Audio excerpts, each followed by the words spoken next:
So as they pour, I'm going to talk a little bit about our history. I'm going to hand it over to my dad. But before I do, you might want to know where we come from. Sbragia Family Vineyards is located in Sonoma County. Who knows where Sonoma County is? All right, good. We're on the map.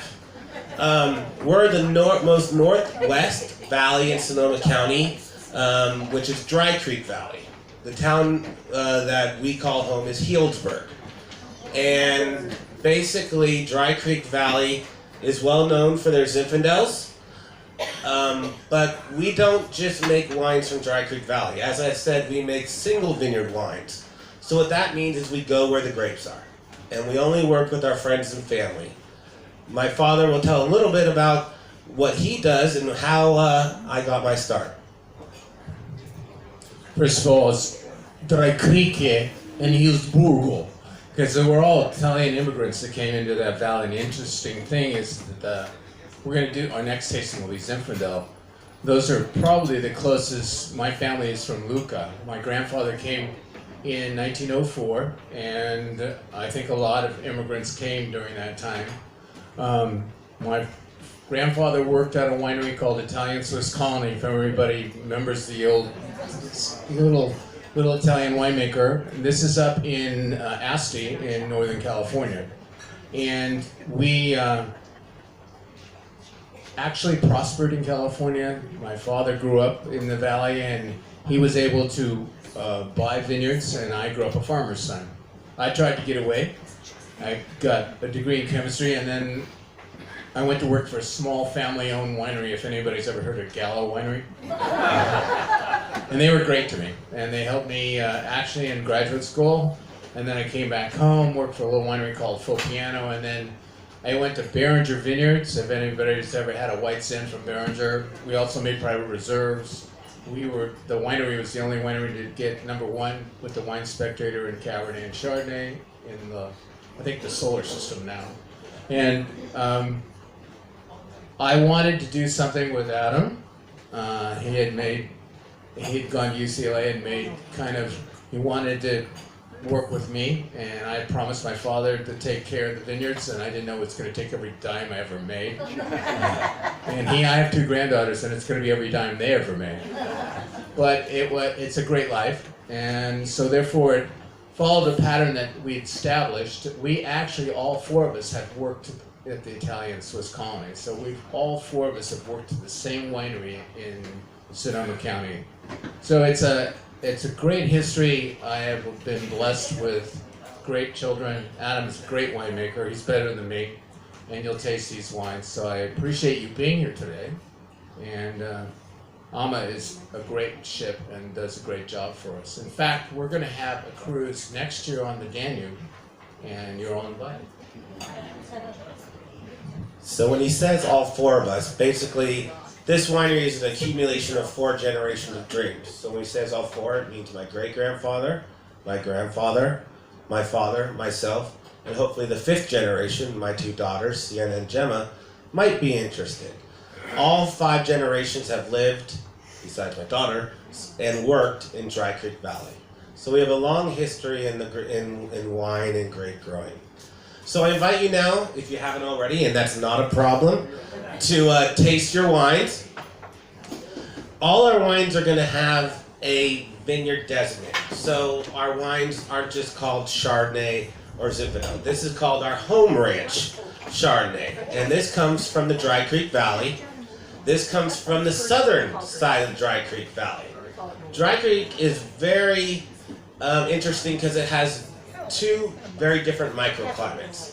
The northern side, which butts up into Mendocino County, is very hot. On any different day, it can be 5 to 10 degrees hotter than the southern side, where this vineyard comes from. Now, the reason the southern side is so cool is because the cold air flows down from the Pacific, which is our major river is the Russian River. So it flows down the Russian River, and that's where some of you may have heard of some Pinots coming from the Russian River. Great Pinots are grown there, and that's because it's cooler. So the cold air flows down and sits on the southern side where this vineyard is. Now, about 2 years ago, I decided to change the style of this wine a little bit. all our shards are barrel fermented. So that means after we press them, the grapes go into the press, which is like a tank on its side. We drop them directly into the press. We don't de-stem them, so we don't take the grapes off the stems. In the press, there's a bag. So we inflate the bag with air pressure. They squeeze the grapes against some screens that are there. The juice flows into a pan below it. And with pumps and lines, we suck them into the tank. Now, unlike Riesling or most Sauvignon Blancs, we add the yeast and we ferment in the stainless steel. That's why they're crisp, clean, and you don't have any oak influence. Our Chardonnays, on the other hand, we put them into the tanks, we add yeast. Now, byproducts of yeast are CO2, heat, and alcohol. So before we add the yeast, but before the yeast takes off, we put them into barrels. So each barrel is like its own little tank. So that's where you get barrel fermentation from. Now, another thing about our Chardonnays that are different, and you may be realizing, is our Chardonnays go through the malolactic fermentation. Now, malolactic is like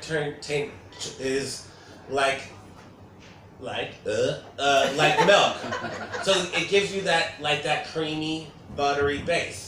Non-malolactic Chardonnays or Sauvignon Blancs are usually non-malolactic, give you that more crisp, clean taste. Apple acid, exactly. So really, what you're tasting when you taste our Chards, they're going to be more creamy, buttery. And then, of course, we don't do any fining or we do one filtration, and then they go in the bottle. That's pretty much for all our wines. Now, the reds have a different process, which we'll talk about when we get into reds. So this, our home ranch Chard, coming from a cooler area, and I do something a little bit different than we'll talk about in the Gamble Ranch. I don't put them in 100% new French oak. We use new French oak on all our wines. We don't really like American oak. We feel it's a little bit too aggressive for our wines. The French oak seems to not be as aggressive and is also a great holding container because it allows a little bit of micro-oxidation, which means a little bit of air gets in there, which allows the wine to evolve. So this Chardonnay will tend to have a little bit more, not as much oakiness, a little bit more clean, a little bit more fruit coming through. Also, I don't leave it in barrels as long as our next wine. This only goes in barrels for 6 months. And pretty much what we're trying to achieve is a wine that is a little bit more crisp, has a little bit more fruit component. You may taste a little bit more citrus or apple or a little passion fruit. Now remember, wine is just something to drink. It's not brain surgery. We're not saving lives up here, okay? So whatever you taste is right. There is no right or wrong to this. Too many people are intimidated by wine and go into a tasting room and say, I don't know what I'm doing. I don't know how to drink wine. Well, if you know how to drink water, you know how to drink wine. It's not some science, okay? No one should tell you what's right or wrong or what you should taste or that you don't know what you're talking about. It's like if someone tell you, well, you should like this food. You're confident enough in your taste buds that you know what you like and no one should tell you what you should or shouldn't like. It's the same as wine, guys. We're just farmers. We're just fermenting grapes. It's just grape juice. Now, hopefully ours tastes better than the rest, but we're doing our best. So this Chardonnay is not as fermented is fermented, held in barrels shorter than the next one, and tends to have a little bit more crisp, clean base. So that's our home ranch Chardonnay. Now I'm going to give you guys a little second to ask questions while the staff begins to pour the next wine, which is our Gamble Ranch. Any questions? Yes.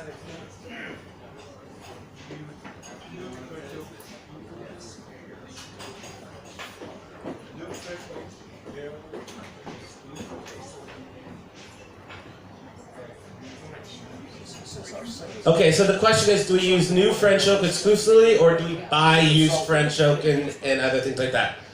We buy 100% new French oak, and then as you'll see in the next wine, it is 100%. So after it's been used in our 100% new French Chardonnay, it'll then go into the other program for the home ranch Chardonnay. Any other questions? Yes? Alcohol content, could you Alcohol content on this is about 14.5%. Getting grapes right is a little interesting. Son, can we have him pour the next wine? And this will be the Gamble Ranch. So grapes are very interesting when they ripen. Wine grapes are much sweeter than the grapes you get on the table grapes in the grocery store. Wine grapes we don't just look at sugar when we're picking grapes, and this gets more into the technical science side. And my dad is a chemistry major from UC Davis, and I'll let him talk about this. You will all be tested before you're allowed to leave. You gotta watch out for winemaker. It tells you more than you ever wanted to know. You can also notice a little bit of this yeasty, nutty character in there, like you get in a really nice bottle fermented champagne. Well, the next wine is 100% new oak, 100% this butter characteristic, and malolactic is a character that pickles go through, sauerkraut, butter goes through malolactic, and it gets that, we call it diacetyl, but that buttery character. It can be overly done, but since it sits in the barrels, and we do something called batonnage, where we stir the barrel. In fact, the guy in the cellar has a net, and he goes, I hate Sbragia. I hate Sbragia, because he has to do that once a week. And in this next wine, and it gets a lot of yeasty character, whereas Adam does it on the home ranch about once a month. So we're trying to get more of the fruit character. This is more evolved. I've made this wine since 1976. It was the first year I made it at Beringer. And through the gift of God, I'm able to still get the same block I've always used. I buy the grapes from the vineyard owner of the Gamble Ranch. So I'm not sure they're part of Procter & Gamble, who knows, but they have a big vineyard, so they had money one time. Vineyard, being a farmer isn't a good thing. You know, they always say, if you want to get in the wine business and have a small fortune, get in the wine business with a large fortune, and it'll become a small fortune quickly. My poor granddaughter's going to be in debt for years. Anyway. Were your vineyards affected by the fires or the ash? The vineyard is green, lush area, and it actually was a fire break. So some of the vines along the edge, where there was forest or houses burning, the fires, if anybody doesn't know, in Northern California and in Santa Barbara, California, there were huge fires. And the fires just swept across. They were moving at like 250 feet per second, which is about 150 miles an hour. You can't outrun one of those. So the police did, and the firemen did a great thing. They said, get out. So they didn't try to save the houses. They basically saved lives. And there were about 6,000 structures that burned. But the vineyards actually stopped. You know, I mean, the vines around the edge probably got some damage. Whether or not they'll grow back, we'll find out. But had you finished your harvest before? 99% was done. The only thing was there was about 1% of Cabernet Sauvignon, which we'll do our last tasting. And We finished our harvest. we had, actually us, being lucky, we picked everything on a Saturday, crushed it on a Sunday, and they were in the tanks the day the fire started. So Oh my God. we were very, very lucky. So I can't walk and not have a glass of wine. So Gamble Ranch is mid, now, because I worked at Beringer for 35 years, and I had to buy a winery to get out of there. Is Mid-Valley. If anybody knows Napa Valley, it's between Yountville and Oakville in the center. So this goes back to what I was talking about. We don't just get grapes from Dry Creek. We go where the grapes are. So the first wine that I was talking about, Home Ranch, is from Dry Creek, Sonoma County. Now we're moving all the way over to Napa Valley, riding in between Oakville and Yountville. So this is a perfect example how what we do is make single vineyard wine. What we talk about is terroir. And when we talk about terroir, we talk about earth, wind, fire, soil, and also the human aspect. Everything that goes into the grapes until it comes into the winery, and we try not to screw it up. That's true. So you can tell when you taste this wine, it's much more yeasty, nutty, rich. If you're a Chardonnay drinker, this is what you'd like to drink. Yeah, most people are enjoying the other style. This is my favorite wine to make and to drink. And it is a wine that also ages quite well. It'll go 5 to 10 years with tasting just like this. But it's new barrels, new French oak from certain suppliers that I've bought from for 25 years. It is a single block, and it's in volcanic clay, almost black clay, whereas it's rocky clay loam in Dry Creek because of the big floodplain. It is small production, small berries, and with a small berry you get more extraction. We just stick them in the press like Adam said, press them, it's fermented, and it's aged actually for 18 months versus the 6 months. So it's a long time to be in barrels and having a lot of winemaker interference where you stir the lees. And the lees is what settles to the bottom. So the pulp, the yeast fall to the bottom, and as you stir, a lot of it is redissolved back into the wine, so you get this thickness and richness from it. It's the way, when I first started, I went to Burgundy. We finally got on an airplane and flew over there, and I'm at a place called DRC, the Domaine de Romani Conti, and the guy who was the cellar master is telling me how to make these wines, and they've been doing it for 900 years. And I'm going, why don't you tell anybody this before? And he said, no one ever asked. So it was, I came back and tried, because you never know whether or not it's going to work on your own grapes, and this is what it came out with, which I was very pleased with. So, Gamble Ranch Chardonnay.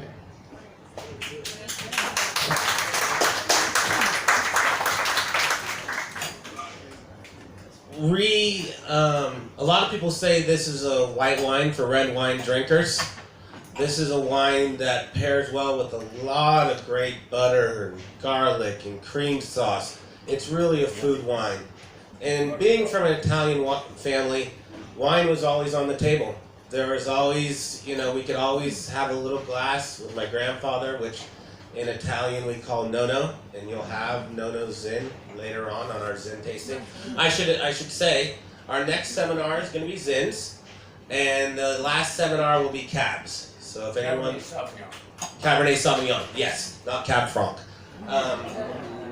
So what I'm going to ask now is for the staff, and we do have a limited time because we have to. Everyone, I'm sure, is getting hungry for lunch. So I'm going to ask the staff to pour the last wine while I talk a little bit more, and this will be our Sbragia limited release. Yes? Are they only available for wine tasting? Are the wines only available for wine tasting? Well, I'm going to tell you a little secret. To get these wines over here, Alma had to pay 100% tax.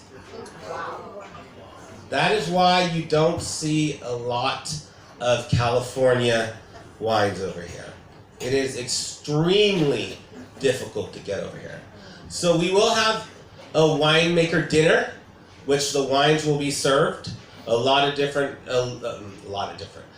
Multiple varieties, which we've picked for you. Some very nice wines. Very nice wines. As you can see, for those of you that have the list on here, we did not bring cheap wines, and we do not make cheap wines. The Home Ranch Chard is our lowest priced wine that we make. From there, we'll be going up to $120 bottles of wine. And will they be available for dinner? No. They will not be pouring them for dinner except on our winemaker dinner night. Unfortunately, Alma would have gone broke and this ship would not be here anymore had they tried to bring enough wine over here for you. But, where can you get them? Okay, here's a couple things. We do have wine club brochures. We do have a wine club where wine clubs for those that you don't know, or you can sign up for a certain amount of wine that gets shipped to you each month, or not each month, 3 times a year. And you can sign up for different levels, which gives you different discounts. We have a couple wine club members here today, which we're very thankful for. Also, you can go to our website, www.sbragia.com. You can also, my wife is in the back, Kathy. Everyone look at her. She is the Sbragia administrator on this trip. So So anything you want from her, if you want to get wine, if you want to make an order, if you want to join the wine club, please go to her and give you your email, and she will set you up with a way to order or how to sign up for the wine club, or someone from the winery will contact you. Now, in terms of distribution, we are in Japan, we are in Canada, we have a little bit in Europe, and we are all over the United States. So if you're wondering where to get it in your neighborhood, also give your email to Kathy, and she will, or someone from the winery will email you with accounts in your area. So that is how you can get our wine. I wish they could serve it on the boat, but it's just not feasible. But we will have an amazing winemaker dinner with amazing wines. And that will be, son, what day is that? That'll be, let me check with Marcus. Okay, we're not sure yet. No, we are sure. We have a day. I think it's Friday. I think it is Friday. But don't worry, it'll happen. So talking a little bit about how I grew up. Wine was always on the table. My grandfather, it was definitely not always in a bottle. Usually my grandfather was Gino, and we will also have a Gino Zin. And there was always wine on the table, definitely not out of a bottle, but usually out of a gallon jug. And we always made wine at home. There was always a barrel in the back of the barn that was broken into way too early. And for us, that's how the family came together.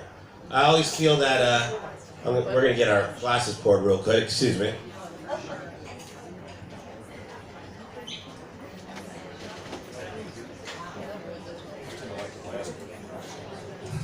My dad had been a winemaker right after Prohibition in 1934 for a place called Montebello Wine Company.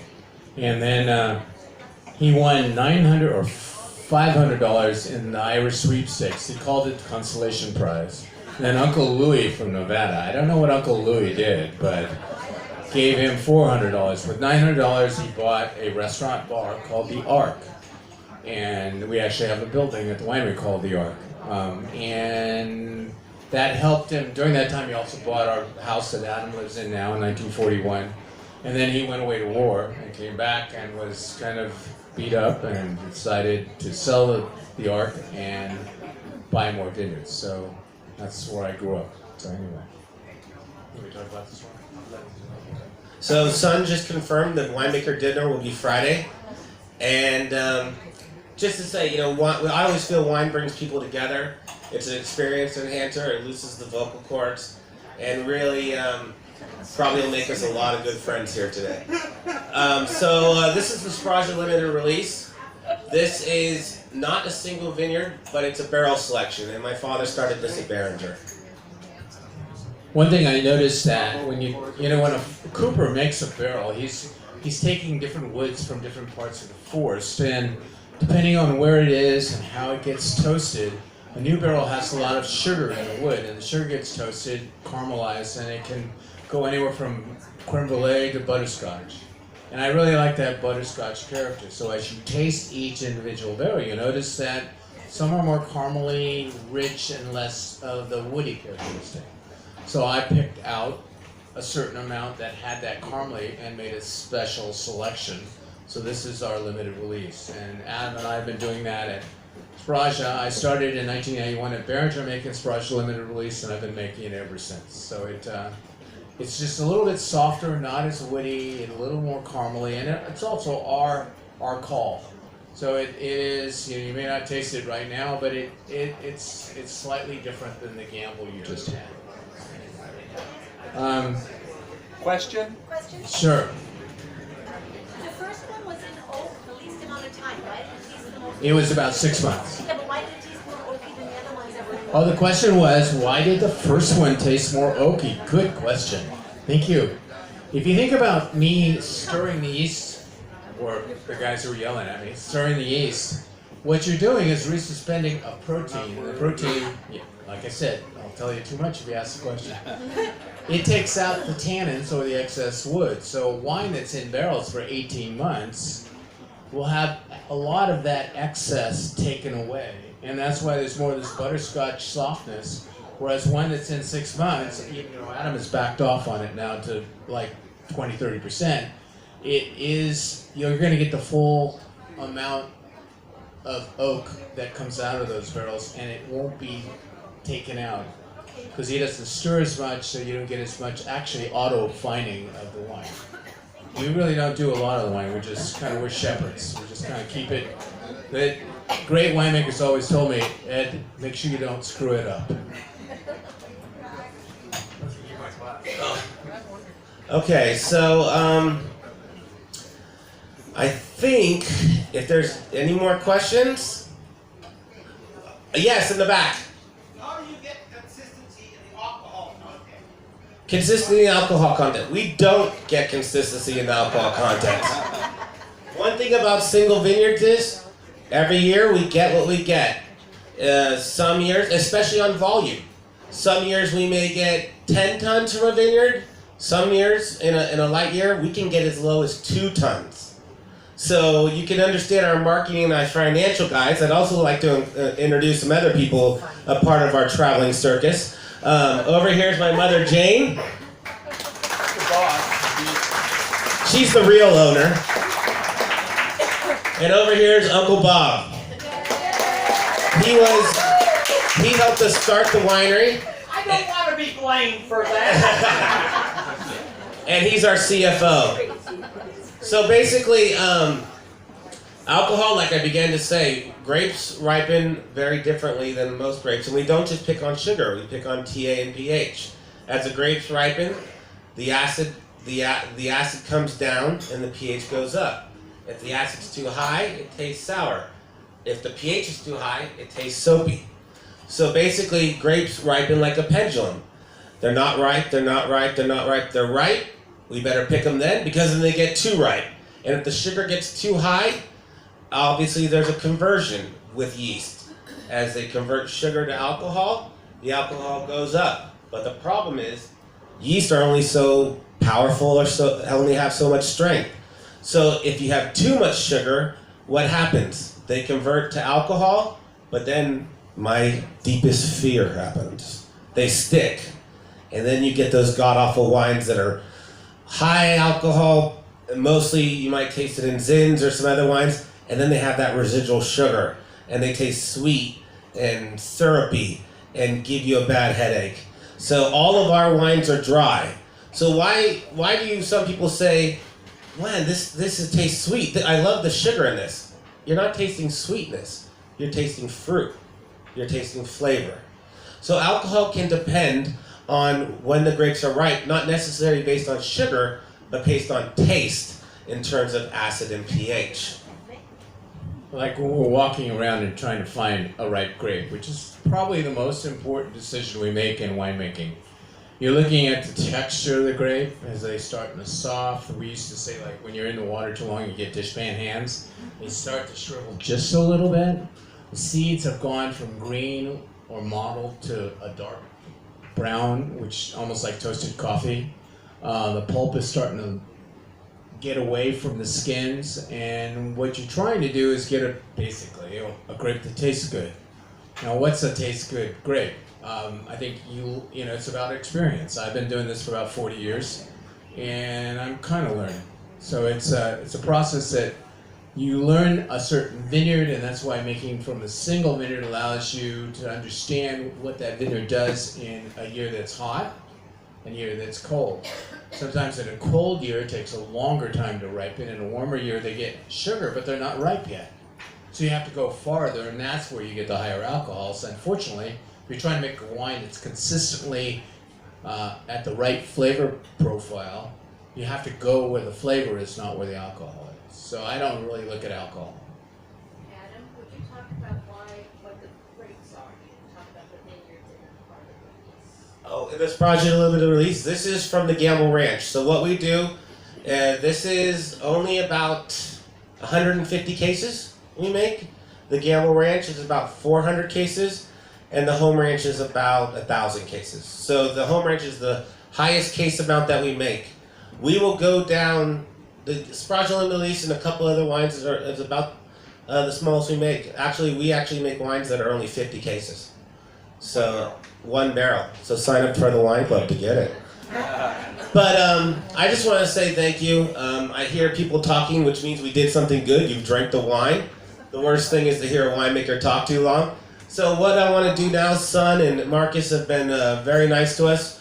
They're going to come around and pour your favorite. So we're going to lift you up some time. We're going to shut up. I thank you so much for giving us your time and your attention. And the Zin tasting will be announced in your booklet. I don't want to say anything, but it may be tomorrow. All right, at 2 o'clock. But look in your booklets, please. We just listened to what we've been told. We're just going down the river. Anyone buy some silk today? So did my wife. Okay, thank you, everybody. Buys whatever he wants to buy. One day we go out to dinner. I'm not going to hurt you. Thank you.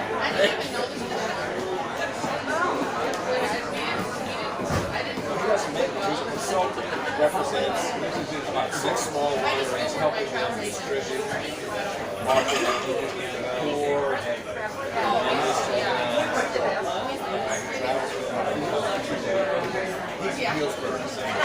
Yes.